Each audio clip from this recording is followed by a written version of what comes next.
All rise, veuillez vous lever.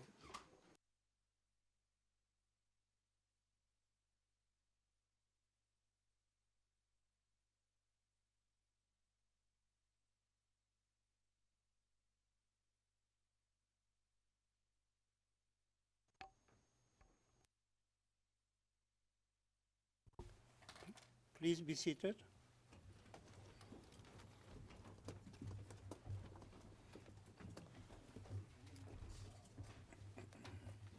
Okay, we will now turn to Le président, très bien. Nous allons maintenant passer à la réponse de l'accusation pendant 1h30.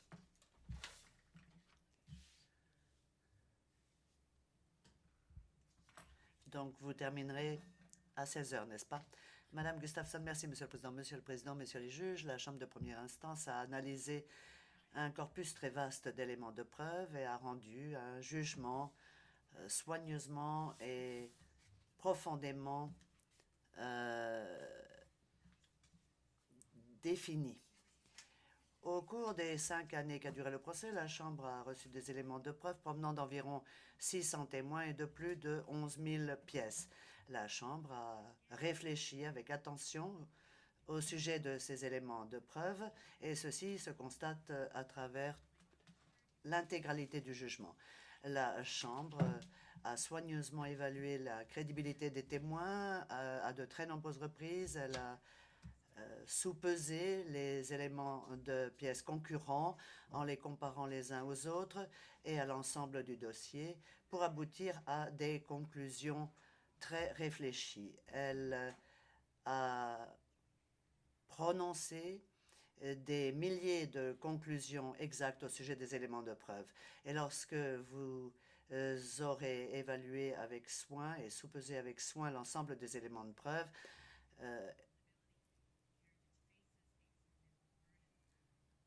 et pris en compte cette évaluation, vous constaterez que la Chambre a conclu que Radovan Karadzic, président et commandant suprême de la République Srpska ou de la RS, comme on l'appelle, a joué un rôle dirigeant dans les 4 entreprises criminelles communes.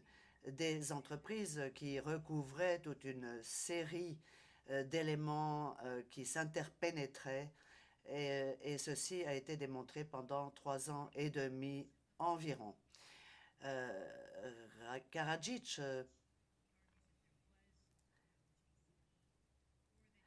avait à faire face à un fardeau tout à fait considérable et il n'est pas parvenu à prendre en compte l'ensemble des éléments.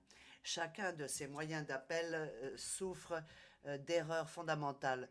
La première moitié de son mémoire d'appel est consommée par ce qu'il appelle l'argument relatif à l'équité du procès, mais il n'est pas parvenu de démontrer la moindre absence d'équité et est très loin d'avoir démontré que ces arguments méritent de procéder à un nouveau procès. La majorité de la deuxième partie de son mémoire en appel concerne des arguments concernant les 4 entreprises criminelles communes. Pour chacune d'entre elles, il argue du fait qu'il n'existait pas d'entreprise criminelle commune, ou en tout cas qu'il n'avait pas participé à des actions les concernant. Il cherche encore et encore à présenter des arguments convaincants, mais ne parvient pas à satisfaire à l'obligation qui est la sienne.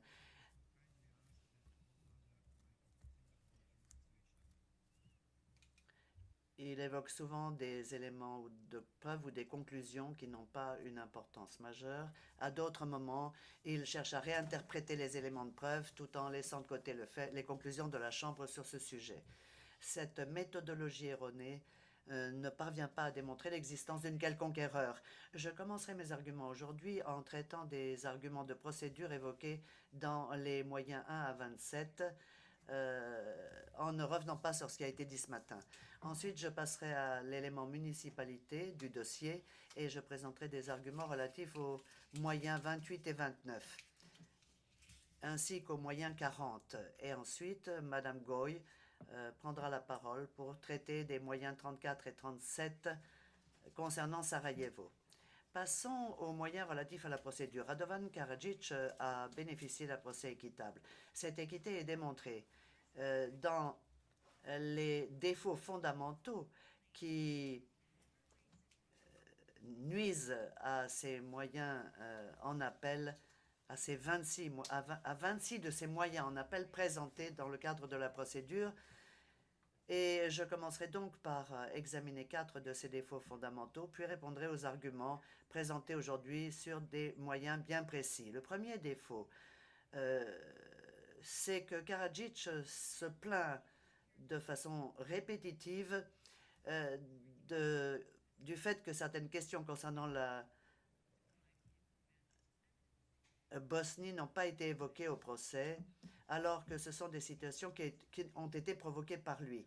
Par exemple, pendant le procès, il n'a pas entrepris les mesures fondamentales pour veiller à la sécurité des éléments de preuve concernant certains témoins.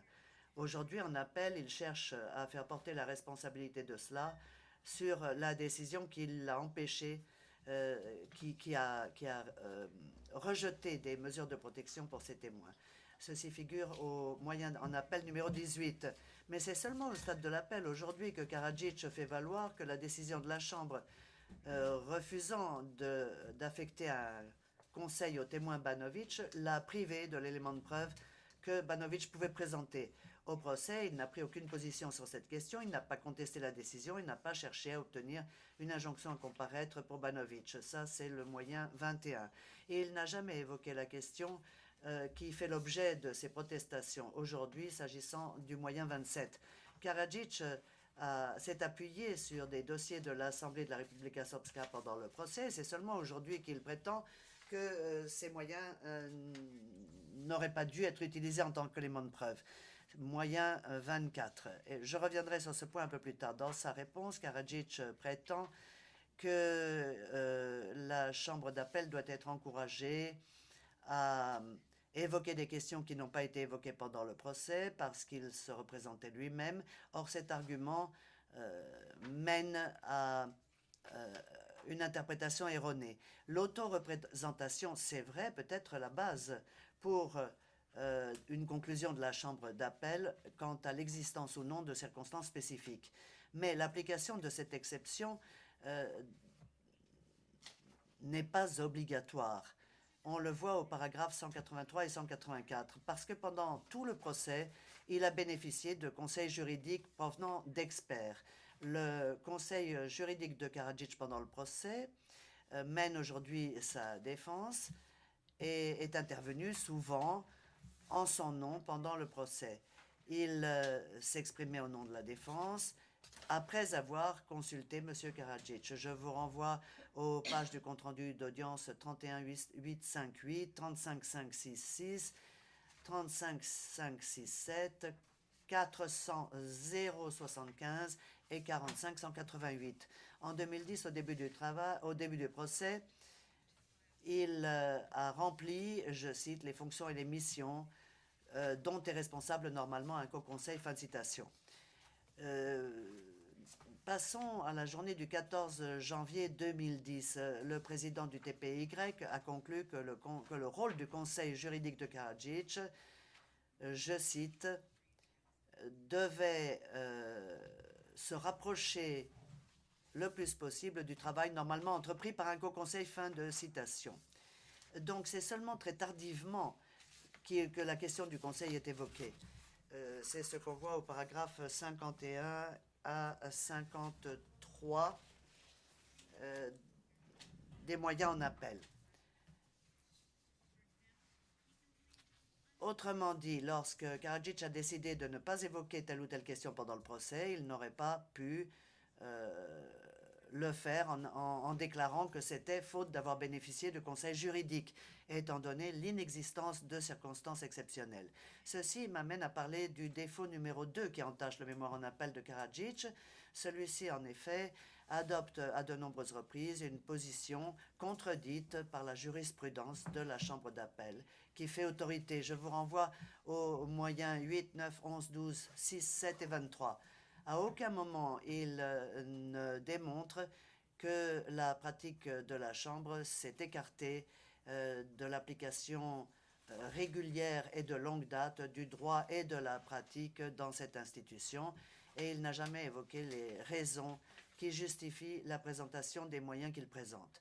Défaut numéro 3, Karadzic déforme le contenu du dossier à de nombreuses reprises. Par exemple, il se plaint du fait qu'il était inéquitable de la part de la Chambre d'avoir fait droit aux protections prévues à l'article 70 du règlement pour certains témoins, en laissant de côté le fait qu'il avait demandé et reçu les mêmes protections au titre de l'article 70 du règlement pour un de ces témoins de la défense. Ceci figure au moyen 18.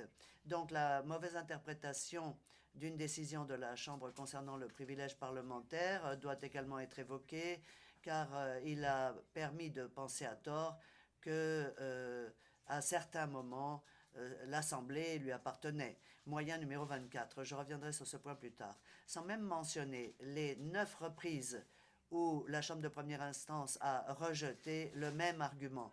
Moyen numéro 16.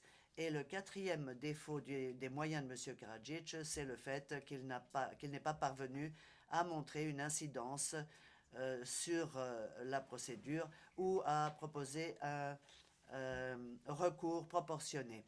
C'est un défaut endémique dans l'appel Karadzic. Par exemple, il se contente d'affirmer que les observations de la Chambre pendant la visite sur site ont sans aucun doute nui à l'appréciation qu'il pouvait faire de ces visites, mais il ne fournit aucune base pour cette affirmation. Moyen numéro 2. Pour de nombreux moyens, il se contente d'énumérer des paragraphes du jugement qui, selon lui, sont entachés d'erreurs, sans même tenter de démontrer une incidence sur les conclusions des juges dans ces paragraphes. Par exemple, au moyen 7 à 10, 15, 17, 18 et 23, c'est ce qu'il fait. De nombreux moyens d'appel concernent les décisions relatives à la gestion du procès, ingérables, ou certains témoins qui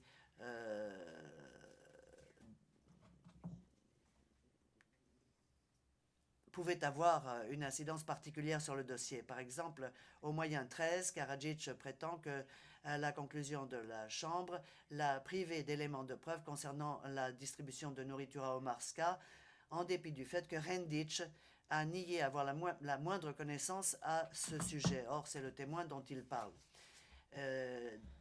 Il évoque le nom de certains témoins, mais ne consacre pas un temps de préparation suffisant pour montrer que ce qu'ils ont dit pouvait avoir, ou pas dit, pouvait avoir une incidence sur le verdict. Moyen numéro 17. Il argue du fait que la Chambre a conclu à tort que la déclaration de certains témoins avait une valeur probante faible au vu d'autres éléments en raison de leur caractère évasif. Et Karadzic n'explique pas comment des éléments d'une valeur probante aussi faible auraient pu avoir une incidence sur le verdict. Mais il ne demande rien d'autre, rien de moins qu'un nouveau procès pour corriger cette erreur présumée. Il ne cherche pas à définir un recours pour 21 des 26 moyens qu'il évoque, même si les erreurs alléguées ou l'insuffisance de l'incidence est faible.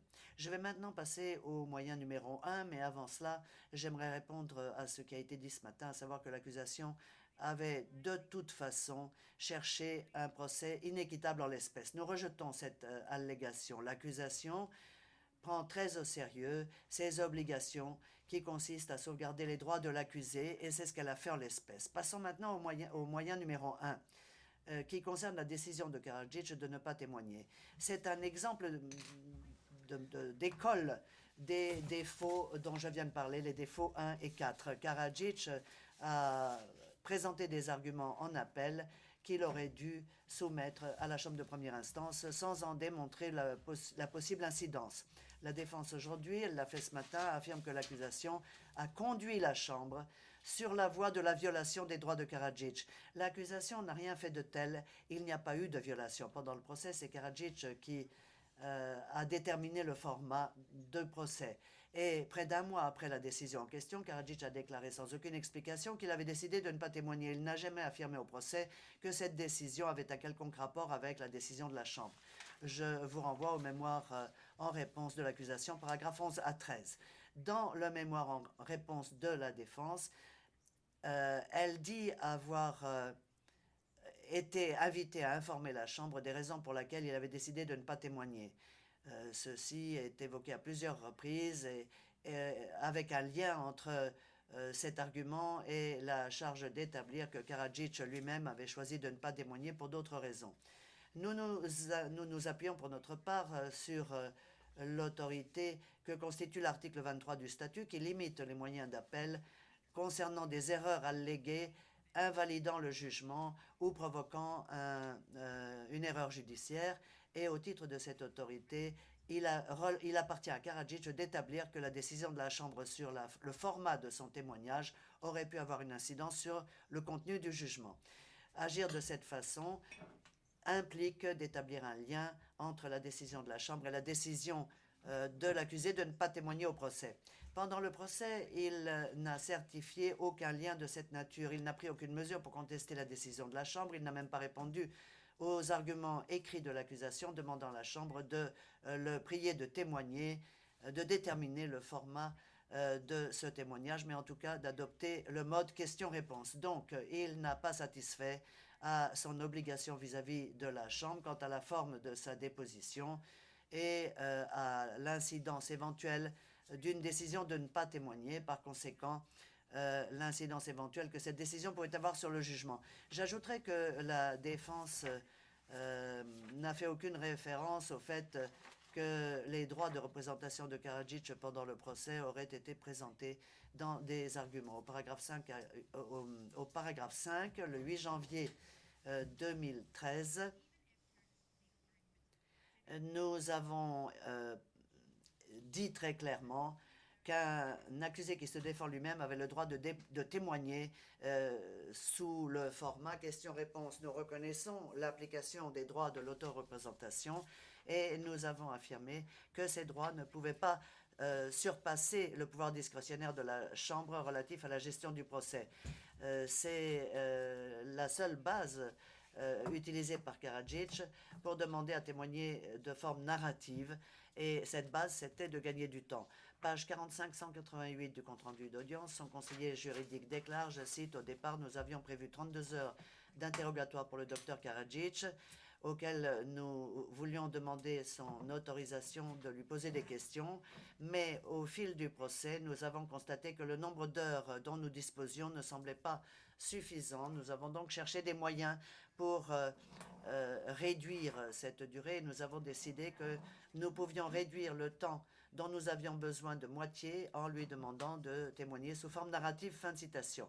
Donc même les arguments juridiques de Karadzic ont été pris en compte par la Chambre et ne permettent pas de démontrer l'existence d'une erreur. Comme nous l'avons souligné au paragraphe 15 de notre mémoire, la décision de la Chambre de première instance correspond à la jurisprudence de la Chambre d'appel et Karadzic n'a démontré aucune interférence déraisonnable par rapport à ses droits. De la même façon, au moyen numéro 2, Karadzic n'a démontré l'existence d'aucune erreur dans la décision de procéder à des visites sur site en son absence. Même en partant du principe que son droit à l'autoreprésentation ou à être présent était impliqué, ces limites étaient minimes, justifiées et proportionnées. Les moyens 1 et 2 doivent donc être rejetés. Ceci m'amène au moyen 6 qui concerne la communication des éléments de preuve. C'est un sujet évoqué de façon très intense par Karadzic, mais à moins de chercher un recours en appel, il n'est pas convenable d'aborder les questions de loi sans argument corroborant. Il n'est pas convenable, en fait, d'agir ainsi, car ceci ne correspond pas à ce qui a été dit pendant le procès.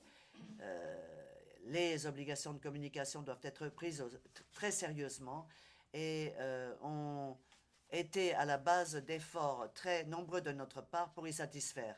Pas seulement en augmentant les moyens matériels nécessaires à cette fin, mais aussi en réaffectant du personnel pour qu'il travaille à cette communication en l'espèce. Je renvoie les juges à notre rapport du 27 juillet 2011 à la Chambre de première instance, paragraphes 13 à 15.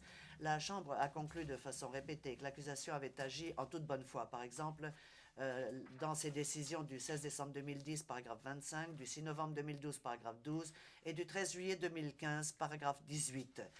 Mais une question rhétorique a été posée ce matin. Pourquoi est-ce que l'accusation aurait alloué des ressources importantes suite à l'approche adoptée par la Chambre, et nous rejetons la qualification faite par la défense quant au fait que l'accusation aurait commencé à se rendre compte que rien n'allait se passer si elle communiquait moins bien. Cette allégation est de mauvaise foi et elle est contredite par le rapport que je viens de citer, donc il convient de la rejeter catégoriquement. Par ailleurs, la Chambre ne s'est pas croisé les doigts, elle n'a pas cessé d'agir comme il a été permis de le penser sur la base de ce qu'on a entendu ce matin. La Chambre a exigé que l'accusation rende compte des raisons de ces communications tardives. Elle a ordonné des explications détaillées, fixé des délais, exigé des changements de pratique, réprimandé l'accusation et fait droit aux demandes de Karadzic pour qu'il soit veillé à ce qu'il ne subisse plus aucun préjudice. Ce climat a donc été créé et il a mal été interprété par la défense ce matin.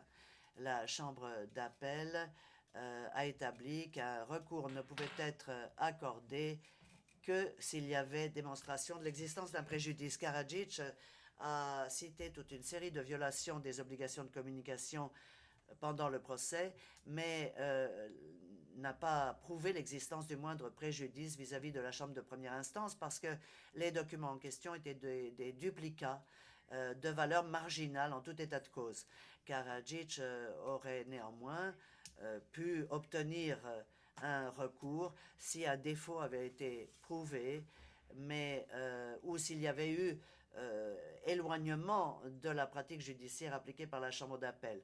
Les recours recommandés sont accordés en cas de préjudice. Je renvoie la Chambre au paragraphe 61-53 du jugement qui a été évoqué ce matin. La Chambre d'appel a fait observer que la Chambre de première instance était la mieux placée pour déterminer les périodes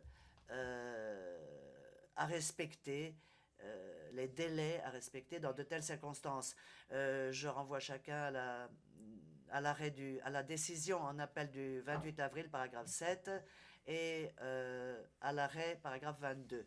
Karadzic n'a même pas tenté de démontrer que les recours obtenus ne suffisaient pas. Au paragraphe 64 de son mémoire, il n'évoque pas la nécessité d'un recours. Ceci a été redit aujourd'hui lorsqu'il a affirmé que les recours accordés étaient limités au rapport et aux explications. Donc, un ajournement en vue de correction des questions de communication aurait pu être un recours. La défense a tout simplement ignoré le contenu des décisions de la Chambre tout en affirmant en même temps que ces décisions créaient un climat d'impunité. La défense n'évoque que le raisonnement par rapport aux trois décisions qui ne concernent qu'un seul et même document. Nous avons déjà traité de ces affirmations dans notre mémoire en réponse, donc aujourd'hui je ne discuterai que de l'argument évoqué ce matin oralement dans cette salle. L'élément de preuve Jepinich concernant l'attaque aux bombes dont il est allégué qu'elle a été montée de toutes pièces dans la rue Vachemiskina en mai 1992. La défense a affirmé ce matin que la communication tardive de ces éléments de preuve a causé un préjudice à Karadzic car il n'a pas pu, pendant le procès, obtenir les informations nécessaires du témoin. Il a obtenu les mêmes éléments de preuve de la part d'un autre témoin présent à l'incident de la rue Vachemiskina, qui n'était pas un incident inscrit à l'acte d'accusation. Note en bas de page 151-14. C'est un exemple de la façon dont la défense a échoué à de très nombreuses reprises à démontrer l'existence d'un préjudice. Karadzic, ensuite, présente deux affirmations identifiables concernant des erreurs dont il aurait été victime, qui auraient créé un préjudice pour lui, et évoque les retards pris dans le procès suite à ces problèmes de communication. Parlons d'abord du préjudice dû à l'accumulation de ces erreurs relative à la communication. Nous avons entendu beaucoup de choses ce matin au sujet des 500 000 pages de documents qui auraient été communiquées pendant le procès. Ce chiffre est erroné et donc induit chacun en erreur. L'affirmation contenue au paragraphe 93 du mémoire en appel, selon lequel l'accusation aurait communiqué ces 500 000 pages de documents, entre guillemets, à décharge après le début du procès, est un argument erroné. Il est également faux de dire que moins de 10% de ce total ne constituait pas une violation des obligations de communication. La vérité, c'est que les chiffres fournis par M. Karadzic et présentés en annexe C ne concernent en fait qu'environ la moitié de ces 500 000 pages, le reste ayant été communiqué avec l'audition du premier témoin en avril 2010. Et il ne s'agit pas d'éléments à décharge selon la définition de l'article 68 du règlement, mais bien de collection de documents pertinents communiqués en vertu de l'article 68 petit 2 du règlement, pour lesquels l'accusation n'avait pas de limite de temps. Et donc, ces communications ne constituent pas une violation des obligations de communication. Karadzic affirme également au paragraphe 35 de son mémoire en appel qu'il a été contraint de lire ces 500 000 pages, qu'il a été contraint de lire 500 pages à raison de 6 heures par jour de présence dans le prétoire. Si on laisse de côté la nature erronée du chiffre en tant que tel, cet argument ignore le fait que pour permettre à Karadzic d'examiner et d'incorporer des éléments de preuve si nombreux dans ses arguments, il a disposé de plus de 4 mois. Paragraphe 65-13. Une fois que le chiffre erroné est laissé de côté, il reste beaucoup à dire encore sur le fait que la défense ne dit rien de deux décisions de la Chambre de première instance qui ont permis de réfléchir et de rejeter l'affirmation dont je parle. Dans ces décisions de septembre 2012 et d'août 2014, la Chambre a pris en compte le fait qu'il avait obtenu des ajournements, des interruptions de l'audience en raison de la communication tardive de certains documents et que de nouveaux délais ont été fixés et que l'accusation a été invitée à réagir par rapport aux problèmes identifiés dans le prétoire. La Chambre a également pris en considération le fait que Karadzic avait, je cite, refusé de prendre en compte les instructions répétées de la Chambre, lui indiquant qu'il ne devait pas considérer que déposer des requêtes relatives aux violations de l'obligation de communication était un exercice purement numérique, fin de citation, et qu'il n'était pas parvenu à démontrer l'existence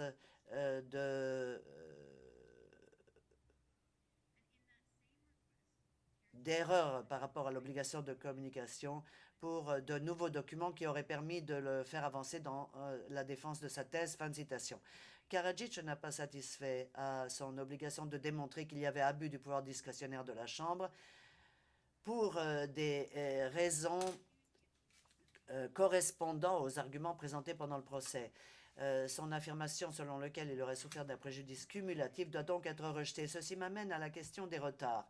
Ce matin, Karadzic a évoqué un argument qui repose sur le fait qu'il n'aurait disposé que de quelques petites semaines d'interruption d'audience pour prendre connaissance des documents qui lui auraient été communiqués très tardivement. Il argue du fait que quelques semaines étaient une durée insuffisante. Mais en disant cela, il laisse de côté le fait qu'il avait, dès le début du procès, commencé à demander des prolongations et que l'accusation,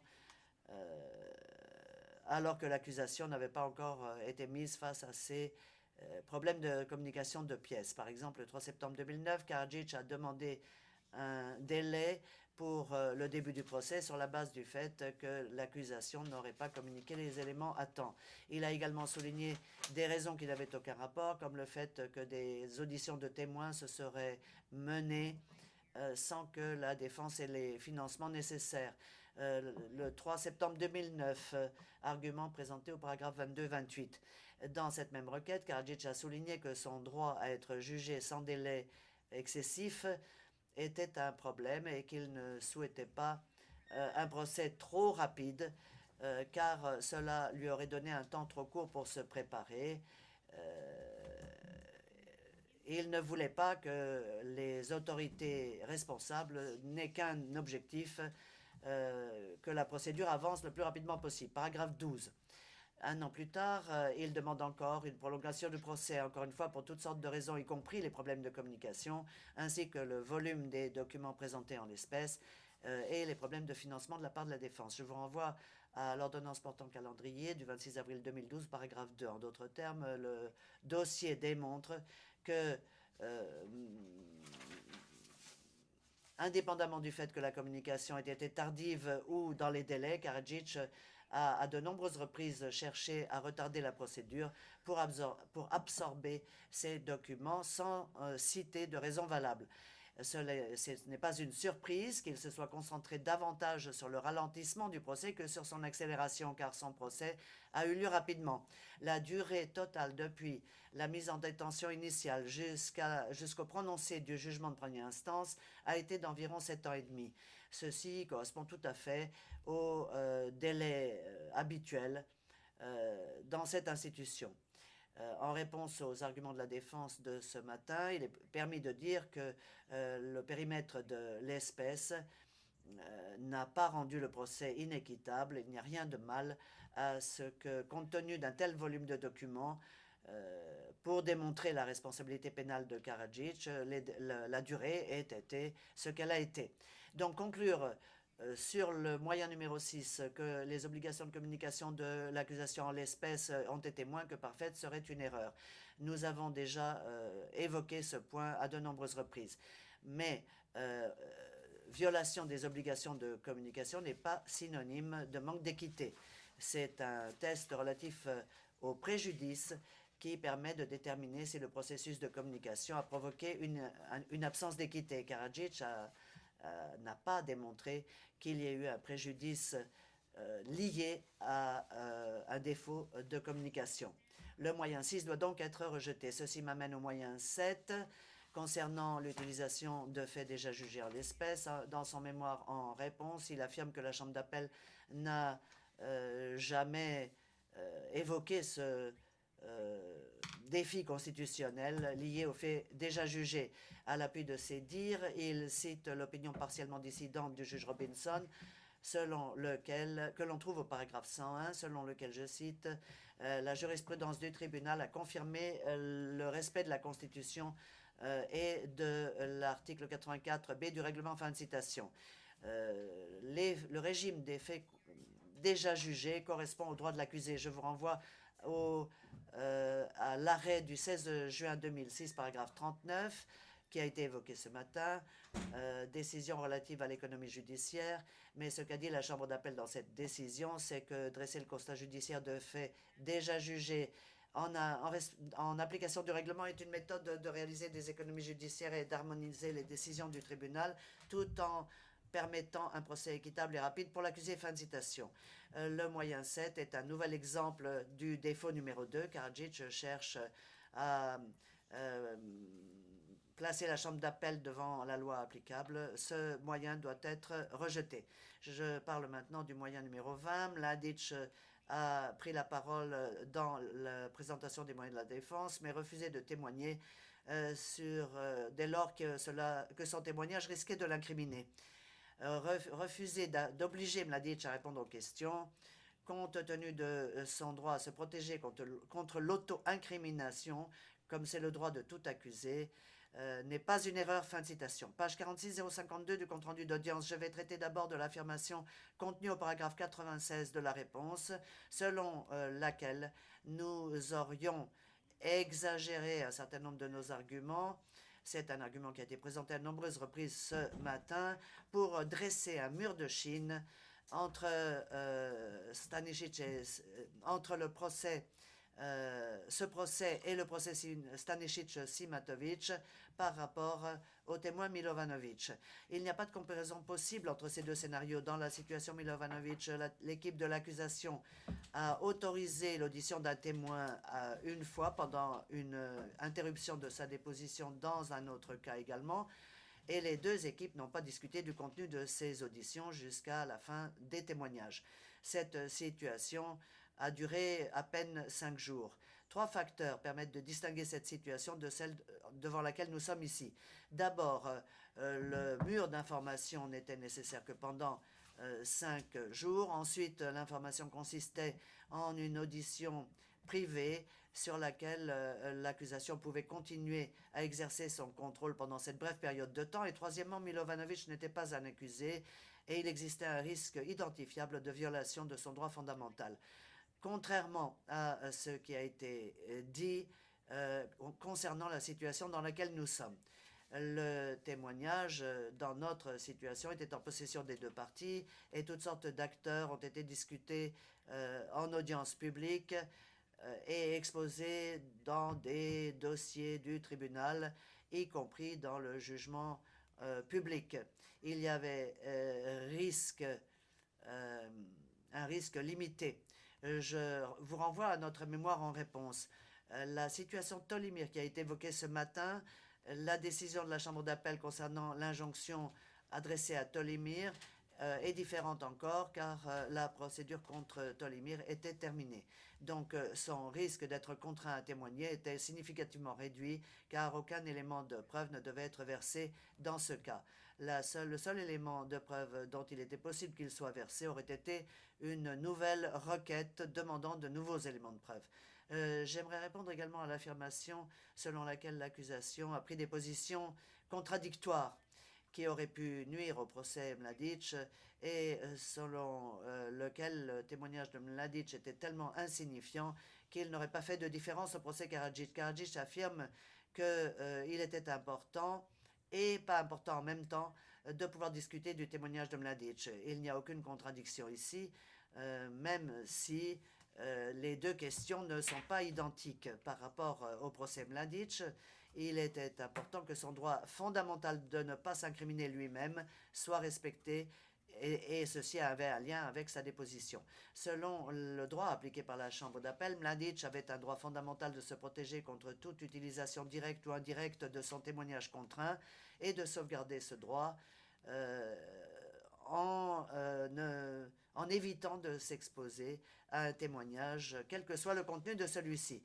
Contrairement à la déposition de Mladic en l'espèce, il y a un lien ici entre la décision de témoigner ou pas et le contenu du témoignage. Les 4 questions que Karadzic a posées à Mladic concernaient l'existence de 3 entreprises criminelles en l'espèce et le fait de savoir si Mladic avait jamais dit à Karadzic qu'il y aurait des exécutions de prisonniers de Srebrenica. Bien entendu, Mladic aurait pu répondre par la négative à toutes ces questions. Il l'a fait au cours de son propre procès. Mais Karadzic a obtenu les mêmes dénégations d'autres témoins, des membres de l'entreprise criminelle commune et d'autres associés. Et ceci figure au paragraphe 197 à 201 du mémoire en appel. Il n'a pas démontré que entendre Mladic aurait pu avoir un impact important. Si Karadzic a considéré que le témoignage de Mladic pouvait être crucial pour sa défense, on aurait pu s'attendre à ce qu'il dépose une requête en appel, car les risques d'auto-incrimination de Mladic étaient significativement réduits une fois que la phase présentation des éléments de preuve s'était achevée dans le procès en décembre 2016. Et encore davantage réduit une fois que le jugement de la Chambre de première instance avait été prononcé en novembre 2017. Mais pendant toute cette période, Karadzic n'a jamais demandé à ce que cet élément de preuve soit versé au dossier. Je répondrai maintenant à l'affirmation faite par Karadzic qu'il avait un droit de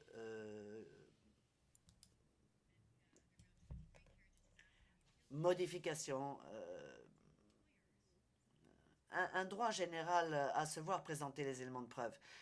C'est le premier droit qu'il évoque lorsqu'il parle des protections et du fait qu'il n'a pas pu se représenter lui-même. Il évoque les témoins contraints de témoigner, mais ne démontre pas un manque d'équité de la procédure par rapport à tous ces éléments. Par exemple, dans Karadzic si Karadzic et Mladic avaient été jugés ensemble, Karadzic, manifestement, n'aurait pas pu contraindre Mladic à témoigner. ceci n'aurait pas rendu son procès inéquitable pour autant. Et ce n'est donc pas le cas en l'espèce. Karadzic n'a pas démontré que la Chambre avait abusé de son droit discrétionnaire en déterminant que les droits fondamentaux de Mladic pouvaient être surpassés ou mis sous le boisseau dans l'intérêt de Karadzic qui souhaitait entendre sa déposition. Le moyen numéro 20 doit donc être rejeté. Ceci m'amène au moyen 23 concernant les privilèges accordés aux correspondants de guerre. Déclarer que les correspondants de guerre sont détenteurs d'un privilège est une chose. Comme le juge Méron l'a fait remarquer, la chambre d'appel dans Burjanin a considéré que les correspondants de guerre étaient bien sûr libres de témoigner devant des tribunaux internationaux. Ceci a été redit ce matin. La décision Burjanin impliquait l'affirmation d'un privilège et non pas le retrait de ce privilège. Mais il est inexact de présenter cet argument car la Chambre d'appel a considéré que les correspondants de guerre étaient libres de témoigner, qu'ils avaient un privilège défini et donc qu'ils étaient détenteurs de ce privilège aussi bien dans l'affirmative que dans la négative, c'est-à-dire en choisissant ou en refusant d'en faire usage.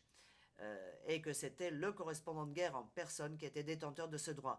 Une décision du tribunal du Liban a été évoquée ce matin. Même si dans sa décision, la Chambre de première instance n'a prononcé aucune décision sur la partie qui détenait le privilège de correspondant de guerre, car elle a conclu au fait que, considérant les faits présentés, le témoin en question n'était pas correspondant de guerre. La décision du STL n'apporte donc aucune assistance à Karadzic. C'était une nouvelle tentative d'écarter la Chambre d'appel du droit applicable en l'absence de toute raison valable. Le moyen 23 doit être rejeté. Le moyen 24, les privilèges accordés aux parlementaires. Karadzic a expliqué l'utilisation des allocutions devant l'Assemblée en disant que c'était sans doute le meilleur exemple du défaut numéro 1, à savoir l'évocation pour la première fois de certaines questions en appel et l'explication de situations qu'il avait provoqué lui-même. Car au procès, Karadzic a accepté l'admission des transcripts et des minutes des séances de l'Assemblée. Il a même versé un certain nombre de ces documents au dossier dans le cadre de sa défense. Il a répondu à de nombreuses reprises aux allocutions. Il a évoqué à de très nombreuses reprises les allocutions faites devant l'Assemblée en interrogeant ses témoins à l'appui de ses arguments. Lorsque la défense, au procès, a affirmé que le témoin Kraïchnik, témoin de la défense, ne pouvait pas être interrogé sur les allocutions qu'il avait prononcées devant l'Assemblée, la Chambre de première instance a demandé au conseiller juridique de Karadzic si la défense arguait de l'existence d'un privilège qui empêcherait l'utilisation par la Chambre de première instance de dossiers de l'Assemblée du pays, et il a répondu par la négative, non, pas du tout. Il a précisé que la défense ne faisait état que d'un seul privilège limité pour Kraïchnik, celui de ne pas être interrogé dans la salle d'audience au sujet de ce qu'il avait dit à l'Assemblée, et il a été convenu que la Chambre s'appuierait sur les dossiers de l'Assemblée en tant qu'élément de preuve écrit. Compte rendu d'audience, page 43094 et 43095. La défense a affirmé ce matin que la décision de la Chambre au sujet du privilège parlementaire était une décision générale, mais que la décision plus spécifique devait concerner uniquement Kraïchnik. Enfin, la Chambre s'est appuyée sur ces éléments de preuve de façon importante et a souligné toutes sortes de conclusions à l'appui de la culpabilité de Karadzic, et c'est seulement aujourd'hui en appel que ces éléments incriminants sont avancés par Karadzic pour formuler une affirmation à l'emporte-pièce concernant des privilèges et la nécessité d'un nouveau procès. Ce matin, nous avons entendu dire qu'une personne peut affirmer un privilège à quelque moment que ce soit, et apparemment, même lorsqu'elle a renoncé à ce droit par rapport à des éléments qu'elle ne souhaite pas évoquer. Cet argument n'a pas été étayé, il est contredit par le sens commun. Nous avons beaucoup entendu parler d'équité ce matin. Eh bien, l'équité exige que Karadzic ne soit pas autorisé à développer l'intégralité du jugement sur la base d'un argument évoqué pour la première fois en appel qui contredit la position qu'il a adoptée pendant le procès. Le moyen 24 doit être rejeté. Ceci m'amène au moyen 26 qui concerne la réouverture de la décision Miletic, la Chambre a été raisonnable dans sa décision de refuser à Karadzic de réouvrir son procès afin que des éléments de preuve émanant de Miletic soient versés au dossier. Il a été conclu que Karadzic n'avait pas démontré que ces éléments de preuve pouvaient avoir une valeur probante particulièrement importante à un stade aussi tardif de la procédure et que ceci causerait des retards. Karadzic n'a pas démontré que la Chambre avait abusé de son pouvoir discrétionnaire. Dans son mémoire en réponse, la défense s'appuie lourdement sur les conclusions de la Chambre de première instance Popovic au sujet du rôle joué par Miletic dans la diminution de l'aide à Srebrenica, le déplacement forcé de la population et la surveillance de la colonne et du corridor. Il argue du fait que ses conclusions au sujet du rôle de Miletic dans les événements très importants de Srebrenica démontrent que Miletic occupait des fonctions uniques susceptibles d'exonérer le président Karadzic. Mais ces conclusions n'indiquent pas que Miletic aurait témoigné pendant son procès. Miletic a refusé d'admettre qu'il avait joué ce rôle central. Dans le résumé 65 terres de la déposition proposée par Miletic dans l'affaire Karadzic, il est indiqué qu'il aurait planifié ses refus à de nombreuses reprises et aurait pris ses distances par rapport au transfert forcé utilisant le corridor ainsi que par rapport à tout ce qui concernait Srebrenica. Je vais vous donner deux exemples illustratifs des raisons pour lesquelles le dossier du procès Popovic n'apporte aucune aide à Karadzic. D'abord, Karadzic s'appuie sur les conclusions de la Chambre de première instance Popovic au sujet du rôle de Miletic en évoquant la rédaction et la mise en œuvre de la directive 7. La directive 7, c'est la directive signée par Karadzic qui contient l'ordre incriminant donné au corps de la Drina de créer une situation insupportable pour les personnes concernées, de leur enlever l'espoir de survie ou de quelque existence que ce soit, en particulier pour les habitants de Srebrenica. Le paragraphe 124 d'après ce qui est avancé par Karadzic, aurait pu l'exonérer par rapport à l'application de cette directive 7 et au plan de déplacement forcé. Mais Miletic lui-même évoque ces passages incriminés et le texte final, dit-il, relevait de la responsabilité du président Karadzic, qui était le seul à avoir le pouvoir de l'approuver, de l'adopter. Fin de citation. Donc, ce déplacement des reproches sur la personne de Karadzic fait écho au résumé 65 terres de Karadzic s'agissant des éléments de preuve proposés par Miletic, où il est dit, je cite, lui, il s'agit de Miletic, a préparé le projet de directive 7 qu'il a donné au général Milovanovic pour transmission au président. Son projet de texte n'incluait aucune référence à la population civile de Srebrenica ou de Jepa. Il n'a pas remarqué que ce libellé de la directive 7 était ce qu'il était. Il ne l'a fait qu'après la guerre. Fin de citation. Deuxièmement, Karadzic s'appuie au paragraphe 126 de sa réponse sur la conclusion de la Chambre Popovic selon laquelle Miletic faisait partie de l'état-major principal et connaissait parfaitement bien ses membres et pouvait apporter des informations au président Karadzic qui étaient intéressantes. Encore une fois, sur la base de ce qu'a dit Karadzic, Miletic aurait pu l'exonérer s'agissant de ce qu'il aurait pu savoir de l'exécution des prisonniers. Mais dans le procès Popovic, Miletic a pris la position consistant à dire que l'accusation n'avait pas prouvé que le président Karadzic avait pris des décisions sur la base de rapports émanant de lui. Karadzic disposait de nombreuses sources d'informations et le président Karadzic, parfois, avait plus d'informations que l'état-major principal. Encore une fois, le résumé 65 terres de la déposition Miletic indique que Miletic n'a jamais rien su du plan de tuer les prisonniers de Srebrenica, de la politique appliquée pour restreindre les convois les convois se rendant à Srebrenica, ou du fait que Srebrenica n'était pas au courant du fait que les prisonniers avaient été enterrés à 2 reprises, etc. Karadzic n'a pas démontré comment Miletic aurait pu l'exonérer.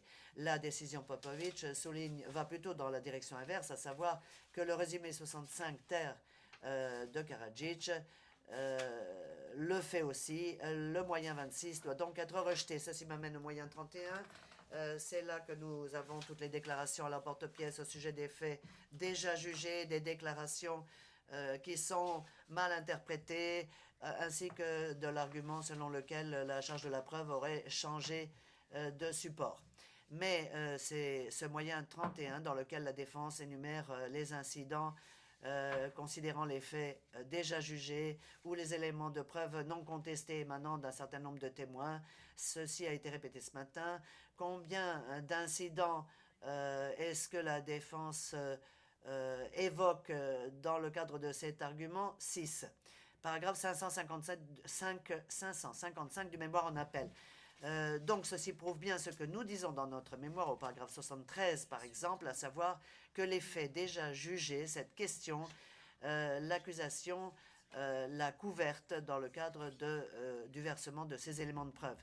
Pour ces incidents, la défense fait face aux mêmes allégations et la charge de la preuve repose sur la même personne que la procédure normale le prévoit. La même chose pour l'élément article 92 bis du règlement et 92 quarto. La défense allègue 15 incidents uniquement et ce chiffre déjà modeste est même un chiffre exagéré. Pour la plupart de ces 15 incidents, les éléments de preuve 92 bis ou 92 bis ou 92 quater ont été corroborés et les conclusions ne reposent pas uniquement sur les dépositions des témoins. Je vais vous en donner un exemple, l'affirmation de Karadzic selon laquelle les conclusions de la Chambre concernant l'exécution de 45 musulmans à Sokolac reposerait uniquement sur le témoin Farid Spahic, entendu dans le cadre de l'application du 92 bis. Cette affirmation est contredite par une lecture toute simple du jugement qui montre que la Chambre s'est appuyée sur toutes sortes d'autres éléments de preuve pour corroborer sa conclusion, et en particulier sur 2 témoins de la défense, 2 documents et de nombreux éléments de preuve relatifs aux exhumations qui ont été discutés longuement par la Chambre ou devant la Chambre, en dépit des multiples contradictions que l'on trouvait dans le récit de Spahic. Donc, nonobstant la situation relative à une petite poignée d'incidents qui n'auraient reposé que sur des éléments de preuve de témoins sans contre-interrogatoire, il n'y a pas preuve de l'existence d'une erreur. Conformément à l'arrêt Popovic, aucune des déclarations de culpabilité de Karadzic en vertu de quelque chef d'accusation que ce soit ne s'appuie uniquement ou de façon décisive sur des éléments de preuve provenant de témoins sans contre-interrogatoire. Karadzic cherche à évoquer l'arrêt Georgievich, mais ceci ne l'aide pas. La chambre Georgievich, la chambre d'appel Georgievich, a considéré que si des éléments critiques de la présentation des moyens de l'accusation existaient, il fallait qu'il y ait démonstration d'un lien avec la responsabilité de l'accusé et que ceci ne reposait pas uniquement sur le fait qu'un élément de preuve pourrait être décisif ou non contesté. Elle a également considéré que ces éléments non contestés étaient corroborés par des conclusions démontrant le même schéma de comportement, et les conclusions de la Chambre sur ce seul incident ne peuvent pas être citées comme étant à la base de tout ce qui concerne les éléments non contestés. Je vais maintenant aborder la question du moyen d'appel 28. Je vais m'écarter un petit peu des questions de procédure pour parler du plan criminel commun en vue de chasser les musulmans et les croix des municipalités. La Chambre a conclu de façon raisonnable que Karadzic a participé à l'objectif criminel commun de déplacer par la force et de chasser par la force les musulmans et les croates de territoires revendiqués par les Serbes. Au moyen d'appel numéro 28, Karadzic argue du fait qu'il n'y avait pas d'autre déduction raisonnable que cette conclusion-là. Il fait valoir qu'en créant un État serbe de facto, la Republika Srpska, la RS, les dirigeants serbes de Bosnie ont cherché à obtenir une autonomie politique et non pas une séparation ethnique, et que les crimes commis qui figurent dans l'acte d'accusation au titre des municipalités était une issue qui n'était pas intentionnelle et la guerre civile a éclaté entre les groupes avec de nombreux actes de violence l'un contre l'autre. Mémoire en appel, paragraphe 465-521.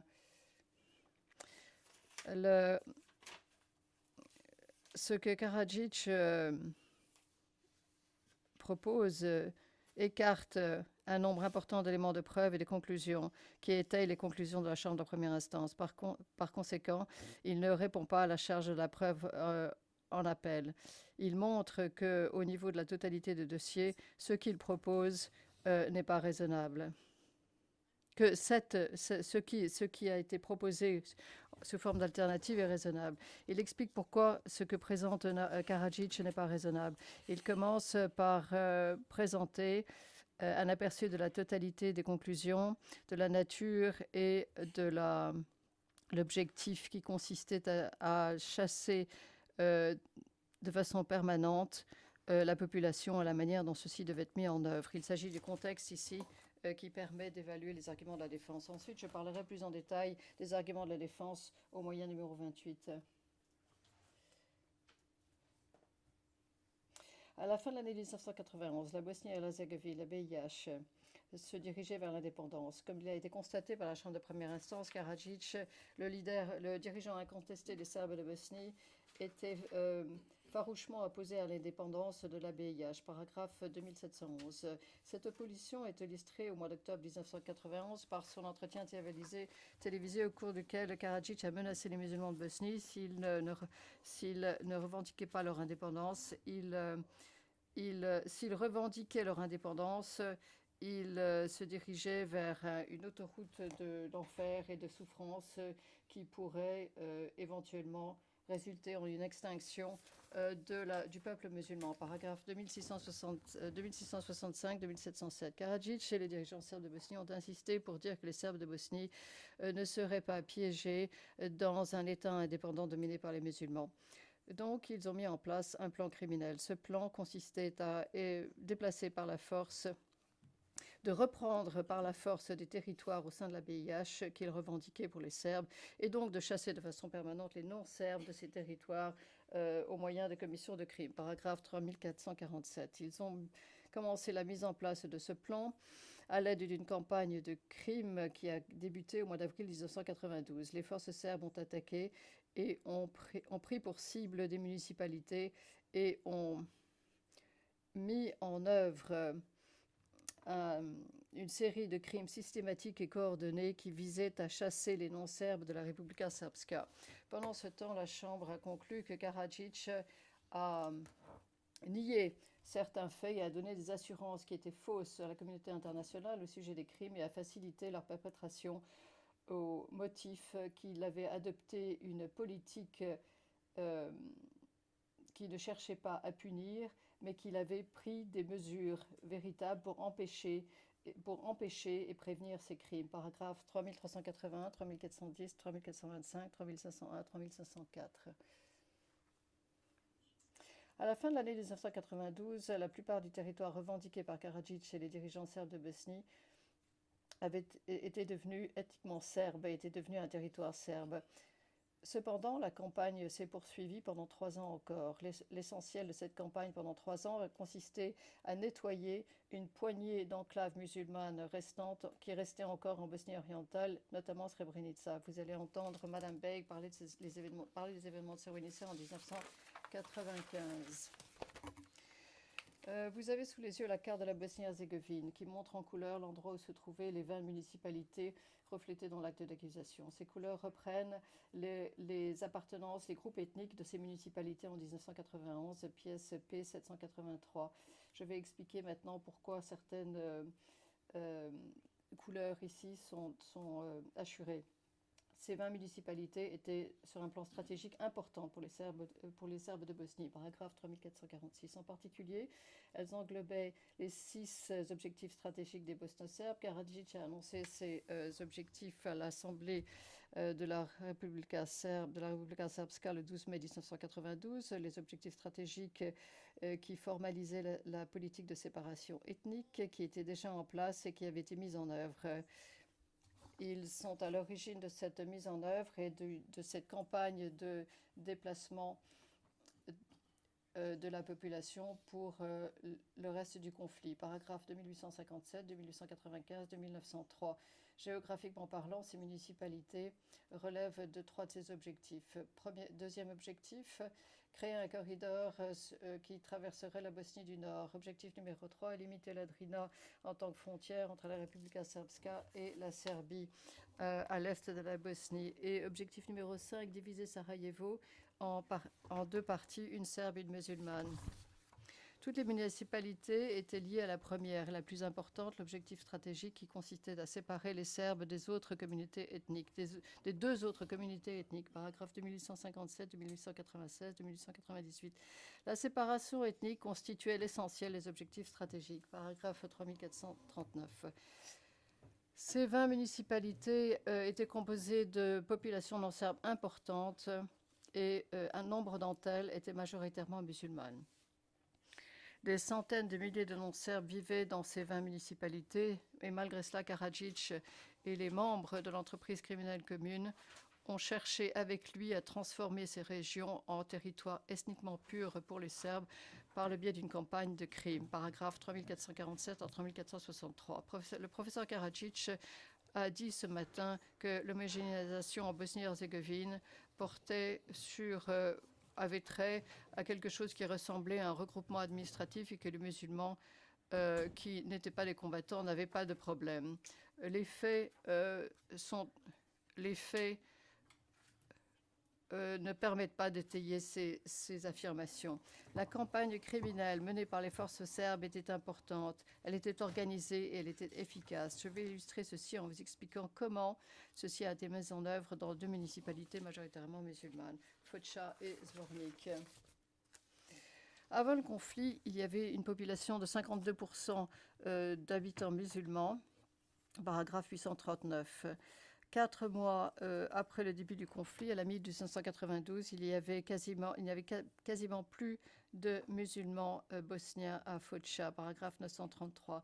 Au début de l'année 1993, Karadzic a été informé à l'Assemblée du fait qu'il ne restait plus aucun musulman de Bosnie à Foča et qu'il n'y a qu'un peuple qui vit sur le territoire de Foča et qu'une seule religion qui est pratiquée dans ce lieu. Paragraphe 933 citant le P 1371 et le P 1367.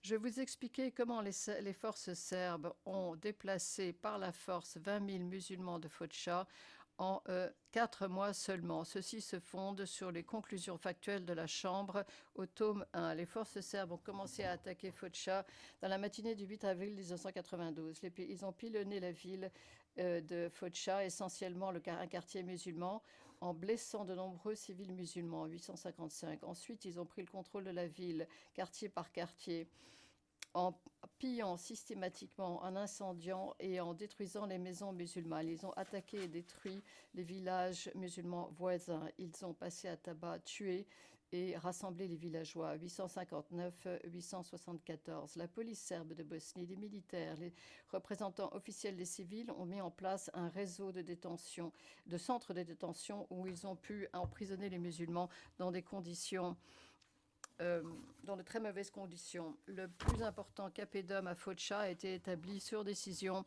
du gouvernement central de la Republika Srpska et contrôlé également par le ministère de la Justice et les autorités militaires, paragraphe 882. En détention, les garçons et les hommes ont été régulièrement passés à tabac et des centaines ont été tués. 877, 899, 903, 911. Les filles, les femmes et les jeunes filles ont été systématiquement violées par la police et les représentants de l'armée. 913, 916, 917, 920, 923. Pour de nombreux détenus, ces mauvais traitements ont duré des semaines, voire des mois. Paragraphe 887, 888, 917, 922, avant qu'ils ne soient définitivement chassés. Dans ce climat de violence extrême, les musulmans qui pouvaient s'enfuir l'ont fait. Paragraphe 929, 934. Voici comment 20 000 personnes ont été déplacées de façon définitive et chassées de leur maison et de leur communauté en l'espace de 4 mois. Je vais maintenant parler de Zvornik, où la même chose a été appliquée. Avant le conflit, environ 60% des habitants à Zvornik étaient des musulmans. Ils représentaient sur la totalité de 81 000 habitants, paragraphe 1228. En décembre 1992, le corps de la DRINA, la VRS, a pu informer la municipalité de Vornik que la population musulmane qui représentait 60%, avait été nettoyée et remplacée par une population éthiquement pure et serbe. Paragraphe 1365, citant la PSP de 1955. En janvier 1793, Karadzic lui-même a proclamé que Zvornik fonctionnait à 50-50, mais que maintenant, ils étaient tous serbes. Paragraphe 2760. Je vais vous dire maintenant comment Zvornik a été nettoyé en profondeur et de façon efficace. Ceci se fonde sur les constatations factuelles de la Chambre au tome 1. Vers le 8 avril, le même jour où Foča a été attaqué, les paramilitaires d'Arkan, qui travaillaient avec main dans la main avec la police, les militaires et les forces paramilitaires, ont attaqué Zvornik en 1249. Ils ont piloté Zvornik, la ville de Zvornik, toute la journée. Ils ont pillé, ils ont incendié les bâtiments en ville, ils ont tué les musulmans, paragraphe 1250 à 1258. Et comme l'a admis un des témoins de Karadzic, les forces d'Arkan ont tué les musulmans de Zvornik pour semer la peur. Référence confère la note de bas de page 4333. Et cela a fonctionné. Les musulmans ont commencé à fuir. 1250-1259. Pour être tout à fait clair, Arkan était un membre de l'entreprise criminelle commune qui n'était pas un élément incontrôlé. Paragraphe 3462. La Chambre a constaté, et ses conclusions n'ont pas été remises en cause par Karadzic, que la présidence de la Republika Srpska, dirigée par Karadzic, a invité l'unité d'Arkan pour intervenir en Bosnie-Herzégovine. Que Karadzic lui-même soutenait cette coopération et que Karadzic a plus tard publiquement remercié et fait l'éloge d'Arkan pour avoir défendu les Serbes. Paragraphe 3198, 3236, 3228.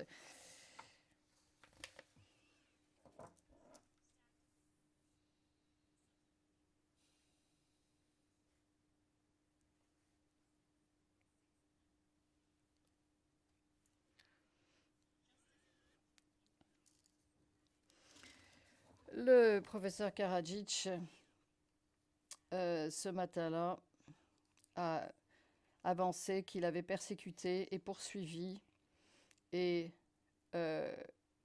qu'il avait désavoué les paramilitaires. Mais il n'a pas contesté ces conclusions qu'il avait fait l'éloge d'Arkan et qu'il avait remercié. Il n'a pas non plus remis en cause les conclusions de la Chambre sur l'appui qu'il avait apporté au groupe paramilitaire. Comme à Foča, après l'attaque de la ville de Zvornik, les forces serbes ont commencé à attaquer les villages musulmans voisins. Ils ont incendié les maisons, détruit les mosquées, violé et tué les habitants du village, chassé par la force les hommes et les femmes et les enfants, et détenu bon nombre d'autres personnes, 1269, 1274, 1282, 1283. À l'instar de Foča, les forces paramilitaires, militaires et la police ont établi un réseau de camps de détention. Paragraphe 1297, 1303, 1317, 1322, 1330, 31, 1340, 1351. Comme à Foča, ils ont maltraité, torturé, mutilé et tué les détenus au quotidien. Comme à Foča, des centaines de prisonniers ont été passés à tabac et ont été frappés à mort ou exécutés. 1301, 1307, 1311, 1315, 1338, 1346, 1349, 1353. Les meurtres de Zvornik étaient si intenses que l'abattoir de Gzerod était devenu un site d'exécution à ciel ouvert et un centre de rassemblement pour les cadavres. Des centaines de corps de musulmans tués ont été transportés à cet endroit. Ils ont été empilés les uns sur les autres et ensuite ensevelis dans les fosses communes.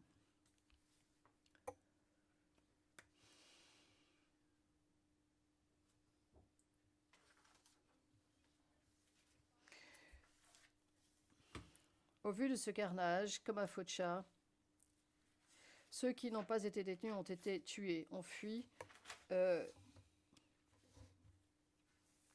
comme cela avait été prévu. Ceci était la réalité sur le terrain, ce qui a permis à Karadzic de déclarer au mois de janvier 1993 qu'à Zvornik, ils étaient tous serbes. Ces deux municipalités illustrent bien ce schéma plus général. La Chambre a conclu qu'une majorité écrasante de la population non-serbe, eu égard à l'acte d'accusation, et des 20 municipalités ont été contraints à quitter l'ARS dans le cadre d'un ensemble de crimes systématiques et organisés qui comprenaient le meurtre, le traitement cruel, la détention illégale, le viol et autres actes de violence sexuelle, d'agression sexuelle, de mesures discriminatoires et de destruction arbitraire. Je vais maintenant me pencher sur ce qu'avance Karadzic et la déduction qu'il propose, que lui, le président de la République Srpska, n'a pas joué de rôle dans cet ensemble de crimes qui ont été perpétrés dans 20 municipalités,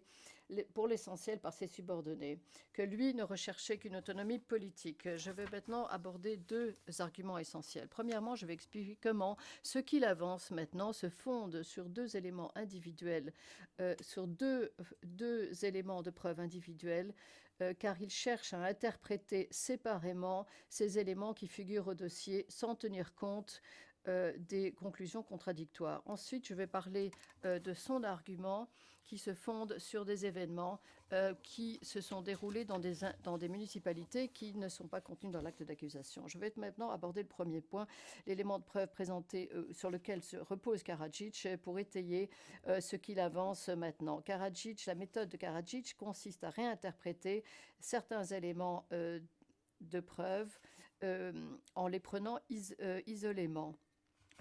En agissant de la sorte, il ne répond pas à la charge de la preuve. Je vais illustrer ceci en me concentrant sur les contestations de Karadzic à la conclusion d'une séparation ethnique qui avait été prônée. Ce matin, le professeur Karadzic argue du fait qu'il ne s'agit pas de quelque chose qu'il avait prôné. Je vais ensuite aborder les éléments de preuve sur lesquels se repose Karadzic pour étayer ce qu'il nous dit maintenant. Dans son mémoire, il choisit 5 déclarations sur laquelle s'est reposée la Chambre et il fait valoir qu'il n'étaye pas les conclusions de la Chambre de première instance, à savoir qu'il prenait une séparation ethnique. Nous devons répondre à ces arguments. Nous avons répondu à ces arguments dans notre mémoire, paragraphe 261, 269, donc je ne vais pas aborder la question de ces déclarations aujourd'hui. Je vais, au lieu de cela, vous montrer quelques déclarations sur lesquelles s'est reposée la Chambre et que Karadzic ne mentionne pas, des déclarations qui étayent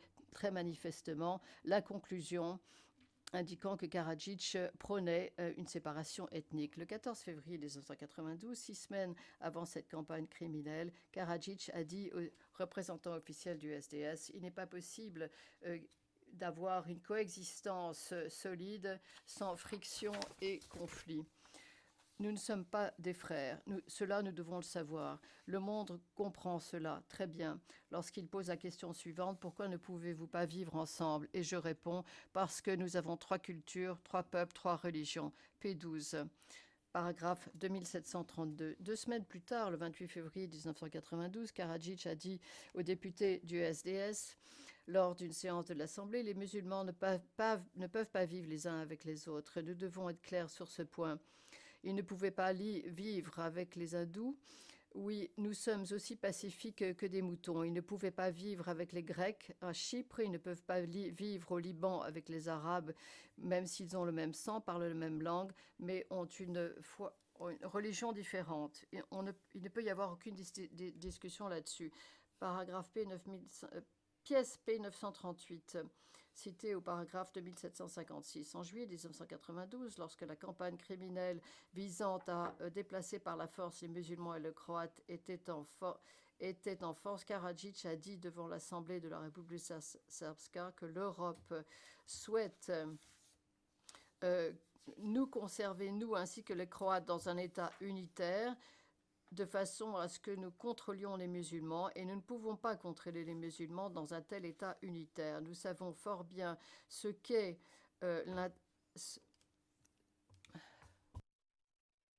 Paragraphs 3441 to 3445. ce qu'est l'intégrisme, et nous ne pouvons pas vivre ensemble. Il n'y a pas de tolérance. Le taux de natalité a été quadruplé et nous, les Serbes, nous ne pouvons pas suivre. Dès 92, paragraphe 2745, Karadzic choisit les éléments qui l'intéressent. Mais c'est à lui d'expliquer comment la Chambre a agi de façon déraisonnable lorsqu'elle s'est appuyée sur les propos de Karadzic qui a insisté pour dire que les Serbes ne pouvaient pas vivre avec les autres groupes ethniques pour conclure, et a conclu cela, paragraphe de 1841. Karadzic ignore simplement la plupart des éléments de preuve, y compris l'exemple que je viens de vous présenter. Je vais maintenant aborder les déclarations qu'a présentées Karadzic pour étayer ce qu'il nous a dit ce matin sur son innocence. Les déclarations dans lesquelles Karadzic avance qu'il s'était opposé au nettoyage ethnique, qu'il a donné des instructions qui étaient censées protéger les minorités ou leur permettre de rentrer, comme il l'a fait valoir ce matin.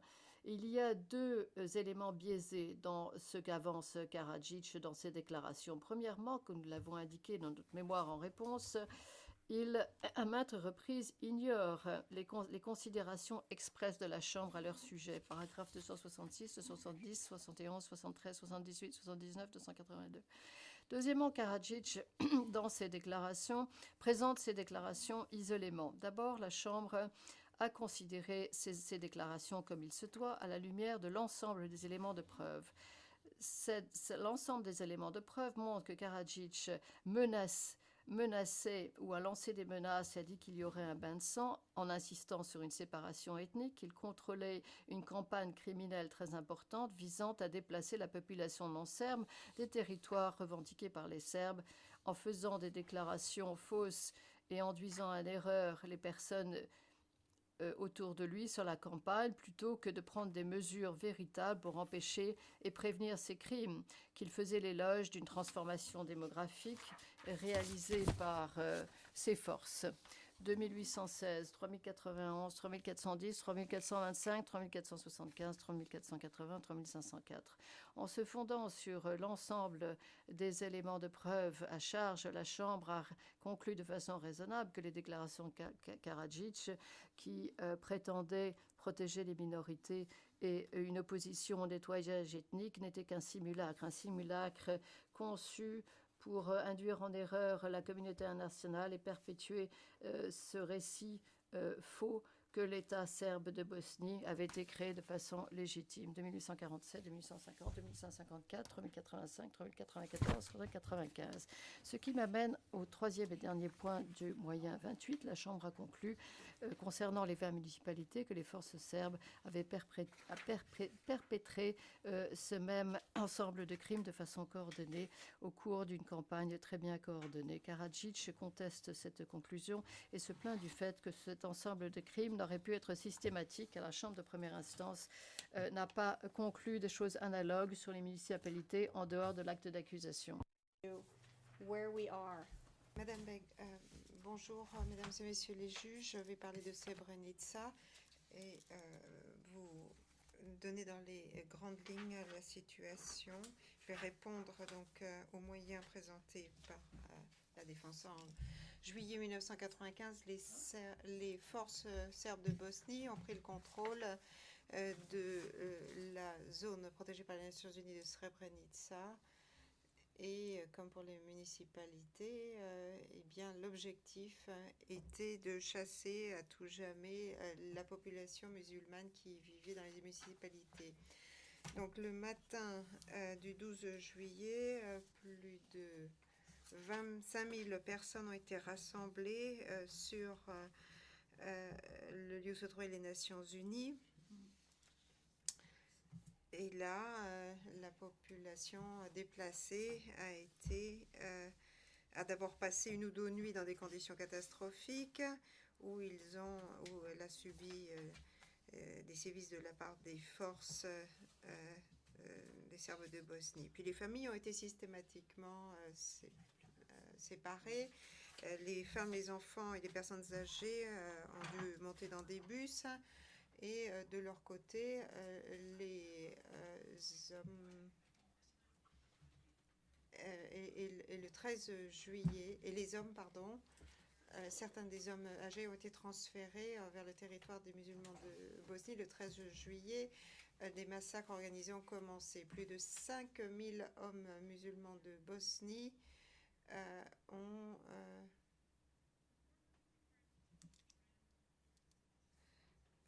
5000 ont été exécutés systématiquement. Ces crimes ont infligé des souffrances à très long terme sur les personnes et de la communauté de Srebrenica ayant survécu.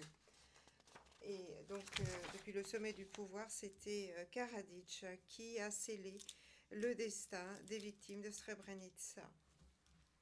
Alors, avant de passer au moyen d'appel 40 et des arguments de Karadzic au sujet de l'intention partagée de tuer, j'ai juste une chose à dire au sujet des moyens 39 et 40.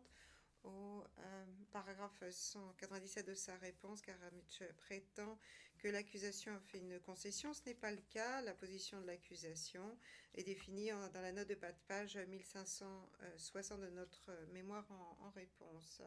Si vous avez des questions, je pourrais y répondre. Sinon, je passe au moyen numéro 40. En juillet 1995, les forces sous le contrôle de Karadzic ont travaillé de concert de manière à perpétrer les tueries de masse les plus importantes ayant eu lieu sur le sol européen depuis la Deuxième Guerre mondiale. En l'espace de quelques jours, plus de 5000 hommes et garçons de Bosnie, des musulmans, ont été tués. Voyez les notes de bas de page correspondantes.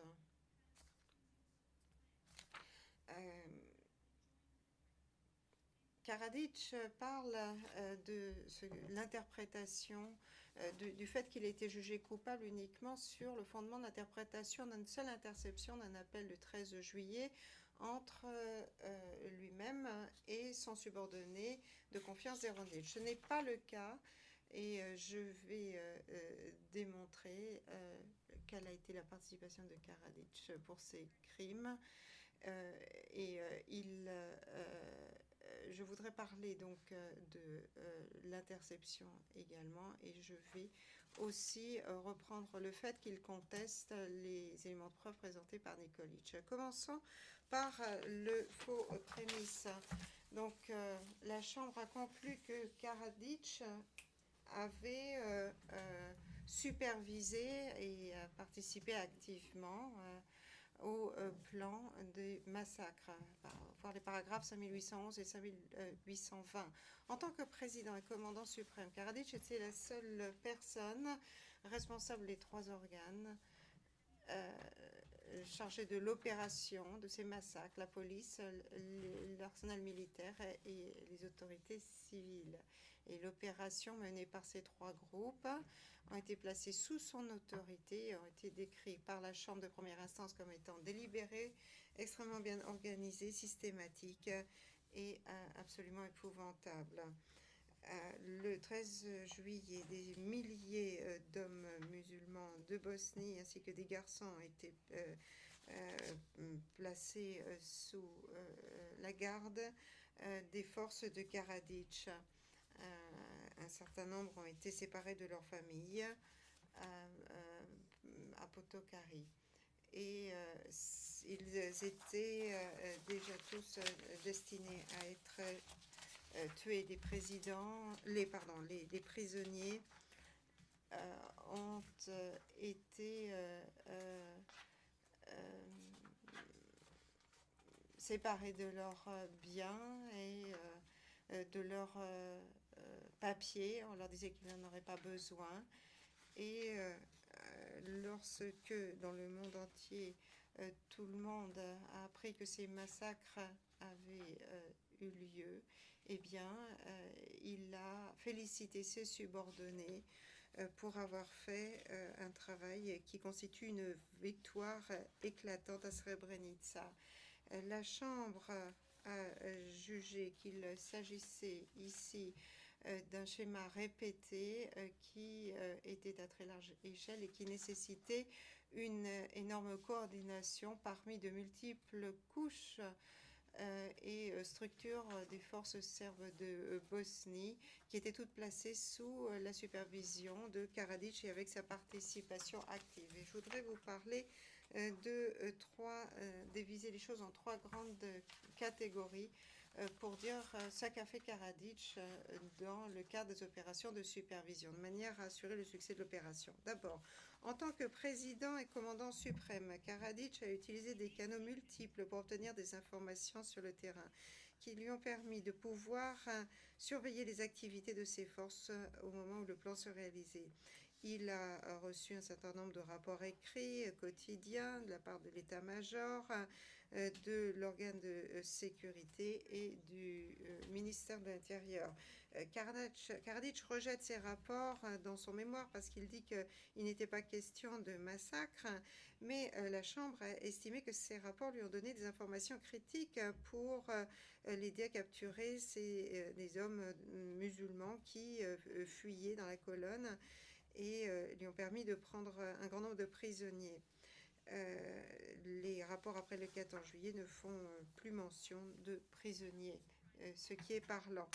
Et donc, il n'est pas surprenant qu'il n'y ait pas eu de rapport écrit des crimes, sachant qu'il y avait des ordres pour des ordres haut placés pour ne pas laisser de traces écrites et pour ne pas parler de cela à la radio. Ça figure au paragraphe 5801. Monsieur le Président, je vais poursuivre jusqu'au moment où vous m'arrêterez parce que j'ai un petit peu de mal à voir l'horloge. Le Président, où en êtes-vous? J'en passe au point suivant maintenant. Le Président, alors fort bien, nous allons peut-être faire la pause maintenant. Je voulais dire que nous reprendrons après la pause, pas demain, contrairement à ce qui est écrit. Ce que je voulais dire, c'est que nous faisons la pause à 16h et que nous faisons une pause d'une demi-heure et que vous reprendrez à l'issue de cette pause. Madame Beck, très bien.